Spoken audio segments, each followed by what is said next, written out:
Hey everyone, it's Megan from nerdgonedomestic.com doing a Photoshop tutorial for you today. I'll be showing you how I go about enhancing the eyes of my subject using Adobe Photoshop CS6. If you don't have CS6, I'm just using some basic tools that are found in most photo editors, the Dodge, Burn, and Saturate tools. The photos that I'm sampling for you today have been through some retouching already, but I saved the eyes for you guys, so here we go. First thing I do when I go about retouching a photo is to create a new layer. And that way if I make any huge mistakes, I can just delete this layer and go back to my original image. Then we're going to go ahead and zoom in on the eyes. You can click Z on your keyboard and then just start clicking in where you want to zoom, or you can click the magnifying glass in your toolbar there.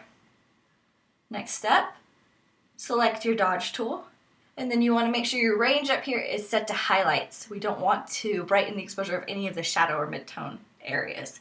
I keep the exposure pretty low. It's just easier to keep building on the exposure than to try to take it away. And then we're just going to brush over the catch lights in the eyes. Anywhere that light seems to be reflecting, we want to bring that forward. We go a little bit more there, a little bit more on this side. Nice. Next up, we're going to select the Burn tool, and this darkens any of the areas that we brushed over. And make sure the range on this one is set to shadows. So we're going to brush over the shadowy areas in her eye, being the pupil and the outside of the iris, just creating some contrast in there.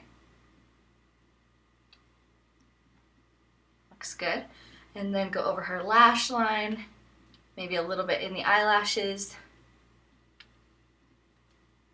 Basically just making the makeup companies look good here and bringing some drama to your photo.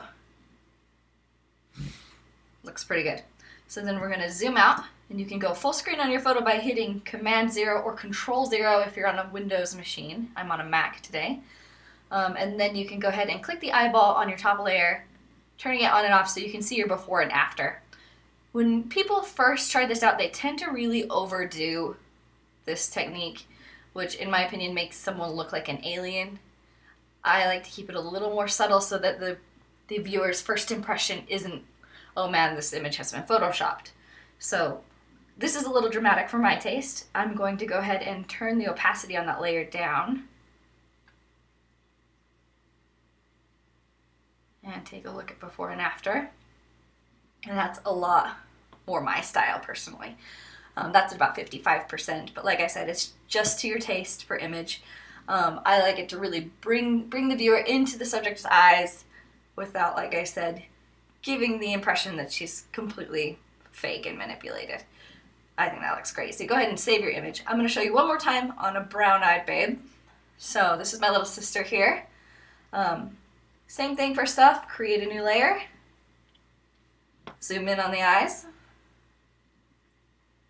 Select our Dodge tool, keeping the range and highlights, and then just dodging the catch lights. The catch light in this image was created by a softbox in my studio space, so it's a kind of unique square shape that kind of gives that away. And then I'm also going to dodge the bottom half of her iris and kind of bring that exposure up a little. Cool. Selecting the Burn tool next. Keeping the range in shadows and burning the shadow areas, again creating contrast in the eye and going around the outside of the iris.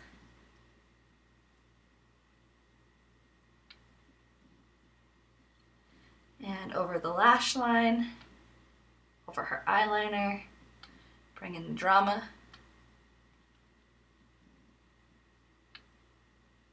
Cool. And Paige has very honey-colored eyes, and I don't feel like this picture really does her justice, so I'm going to go ahead and pick the sponge tool next, put it on saturate mode, and brush over anywhere that I want to bring up the color. And you can see the difference in my history here. If I go before the sponge tool and then after, you can see it's really brought up that honey color. So go ahead and go full screen. We're going to look at our before and after.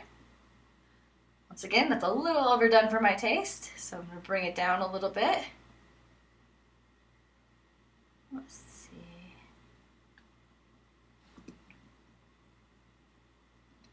And do it before and after. My computer is a little laggy while I'm recording, so thank you for your patience. And I'm going to, again, leave that around 65%. That looks pretty good to me. Really brings the viewer into the eyes here without making the photo look overly manipulated. So then again, you can go ahead and save your image and you are done. That's all there is to it. Try it yourself. If you have any questions, please comment. You can comment straight on my blog, which is nerdgonedomestic.com, or on my Facebook page, facebook.com/nerdgonedomestic. Thank you for watching, and have a nice day.